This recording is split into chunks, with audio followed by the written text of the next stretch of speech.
সেখানেও কিন্তু ব্রিটিশদের বিরুদ্ধে আন্দোলন সংগ্রাম করত। অনেকে অহিংস পথে করতো, অনেকে সহিংস পথে করতো, সন্ত্রাসবাদের মাধ্যমে করতো। এর বাইরে 1960 সালের দিকে সারা পৃথিবীব্যাপী একটা কমিউনিজমের একটা ধাক্কা লাগে এবং বাংলাদেশেও কিন্তু তৎকালীন পূর্ব পাকিস্তানে কমিউনিজম যারা ছিল তারাও কিন্তু জঙ্গিবাদের দিকে ধাবিত হয়েছিল। এটি মূলত বিভিন্ন জায়গাতে জঙ্গিবাদের আস্তানা হয়। বাংলাদেশে কিভাবে জঙ্গিবাদ ছড়ায়, যেটি আমাদের সম্মানিত পুলিশ কমিশনার মহোদয় বলেছেন যে বাংলাদেশে জঙ্গিবাদ মূলত আফগানিস্তান কেন্দ্রিক। যখন আফগানিস্তানে তালিবান 1990 সালের দিকে গুলবুদ্দিন হেকমতিয়ার এবং মোল্লা ওমর, তখন তারা যখন সোভিয়েত বাহিনী বা আমেরিকান বাহিনীর বিরুদ্ধে যুদ্ধ করছিলেন,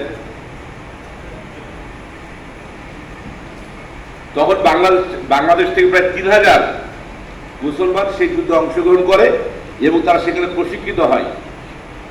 এই অংশগ্রহণকারী সদস্যদের মধ্যে 2500-এর মতো লোক তারা পরবর্তীতে 1990 সালে পরে বাংলাদেশে ফেরত আসে এবং তারা সর্বপ্রথম একজন সেনাবাহিনীর মেজর অবসরপ্রাপ্ত মতিউর রহমান বলে তার নাম, তিনি পীর নাম ধারণ করে তাদেরকে অর্গানাইজ করেন এবং তাদেরকে মিল্লাত বাহিনী বলে একটি বাহিনী তৈরি করেন এবং এই মিল্লাত বাহিনীর বিরুদ্ধে 1989 সালে বাংলাদেশ পুলিশ বাহিনী অভিযান পরিচালনা করে। সেখানে 2 জন পুলিশ সদস্য মারা যান এবং 21 জন